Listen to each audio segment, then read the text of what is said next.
Hey guys, welcome back to my channel. If you're new here, my name's Aileen and I do garden videos here in my suburban edible no-dig garden. I'm based in New Zealand and we are nearing the end of October, which means that we are nearly into the last month of spring.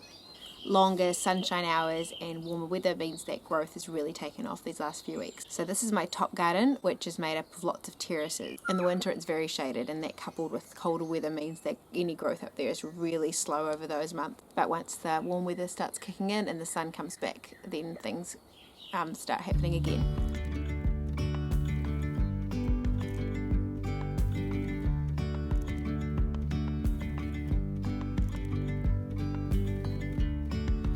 Yesterday there was sun and there was rain, beauty in the mundane.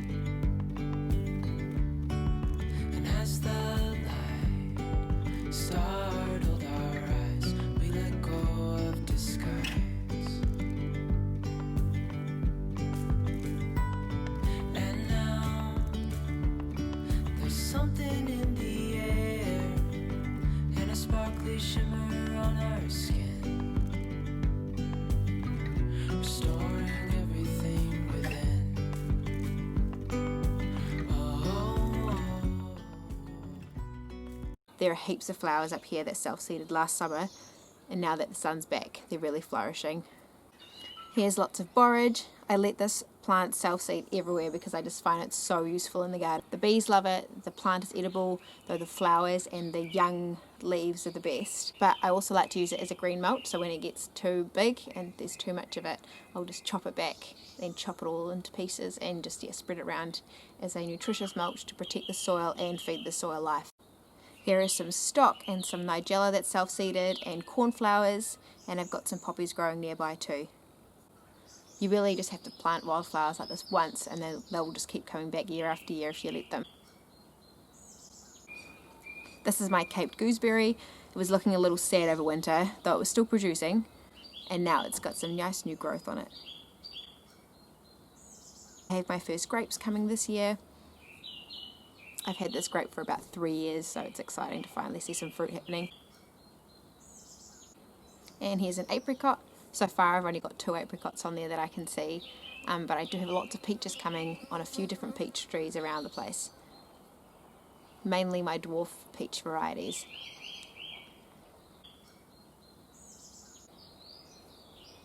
Here are the potatoes I planted last month and they're growing nicely.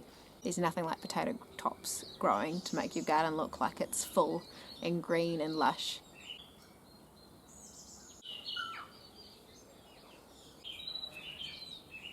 The artichokes are growing really well. I like to grow these to eat as well as leaving some to bloom for the bees.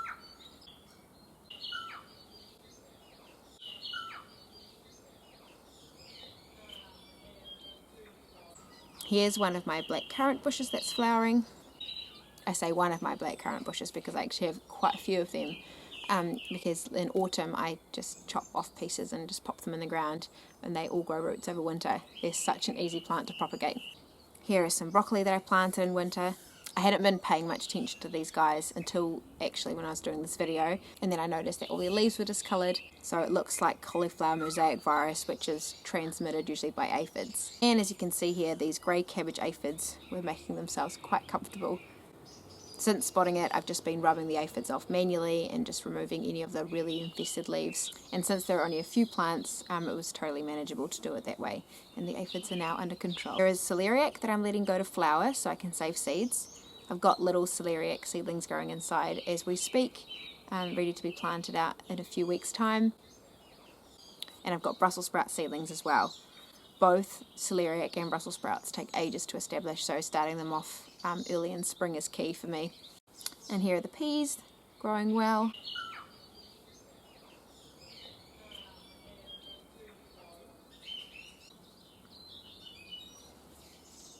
Okay, now this is down the steps to the middle section of my garden.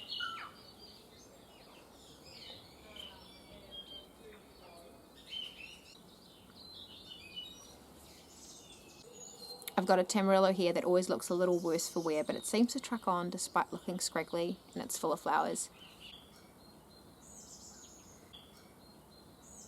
As I said before, growth is happening really quickly now, especially on the brassicas that I planted in winter, and I'm not the only one enjoying it. The chickens are loving all this new growth, so I'm going to have to either net these plants or just donate them to the chickens. This is our little section for them here. We have 3 chickens, and we recently got a new coop because the old one was a wooden one and it was really badly infested with red mites, and we tried to get rid of them so many times, but they just kept coming back, and the poor chickens just refused to sleep in it. They would sleep literally anywhere except for that coop, and they were just miserable.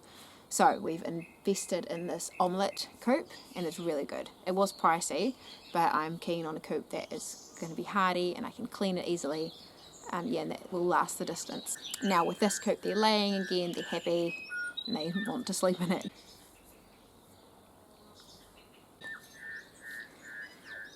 This is one of my garlic patches. This is my latest planted one, so they are the smallest. It has rust. Well, all my garlic has rust again this year. I remove the rusty leaves as I see them, but it's definitely a losing battle. A really bad case of rust is said to affect the garlic storage long term and can wipe out a crop. But every time I've had it, garlic still seems to do alright, and it stores alright, so I haven't had anything too severe, so I'm hoping it's just the same this year. I definitely don't panic about it as much as I used to. Here are some parsnips I sowed. I like to start these ones off early as well because they need sun to establish, and then this garden gets pretty good summer sun, but the moment autumn comes, the hill behind it blocks it. So I want them to already be like a decent size before that happens. I've got some carrots growing here too. And now onto the front garden, which is the one that faces the street. This is my best little growing space with the best sun, and there's a huge mix of veggies in here. Heaps of winter greens, beetroot, board beans, carrots, garlic, cauliflower, broccoli, just heaps. This garden has provided us with salad ingredients all winter long, but I do need to make some space for some summer vegetables. Here we go. Easy, easy on our tiptoes. Undercover agents of the other. Beyond gravel, beyond all.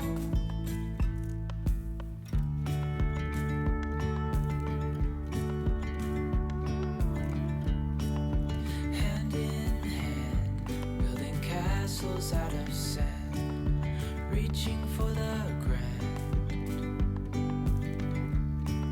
As willows align, we lose track of time. Head up high, now we climb. Oh, dreamy, breezy, we go. Easy, easy on our tiptoes.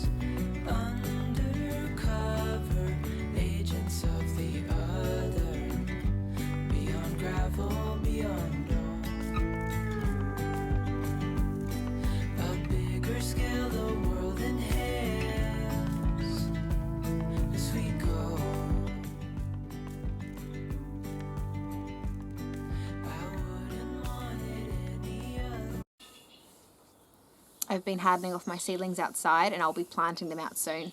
Hardening them off just means getting them used to like outside conditions if they've been started inside, so just exposing them to a little bit of direct sun each day and increasing it gradually, exposing them to some wind and things like that, just so they don't get a shock when you finally do plant them in the garden. I'll be planting out some of these seedlings probably starting about next week, and then gradually go from there. I don't want to plant them all out at once just in case we have a cold snap, like a frost or something, and I don't want to lose all these seedlings I've put so much work into. So I'll just do a few at a time and stagger it. And I've also started off more seeds, beans, corn, things like that, to stagger my harvests. Just like the borage that I mentioned at the start of this video, any excess greens that we can't eat, I also like to use as a green mulch. So I don't rip the plants out, I just chop them at root level and then chop all that greenery up and just spread it around. I add some grass clippings too if I can get them.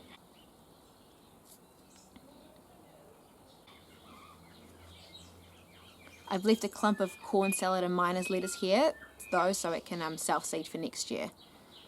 So the plants that I don't use for green mulch are things with really woody stems, like this broccoli here.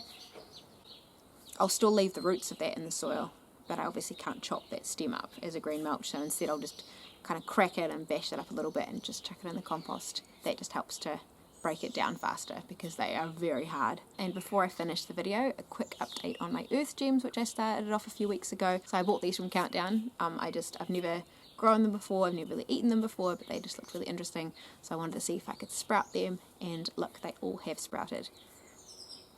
Some I planted out and they have sprouted and are starting to grow roots, and some I just left out in the sun and they are sprouting too. These guys here are just sitting on my ficus pot inside, and I'll be planting them out very soon. And that is it for this month's garden video. If you liked it, please give it a thumbs up and subscribe, and I'll see you next time.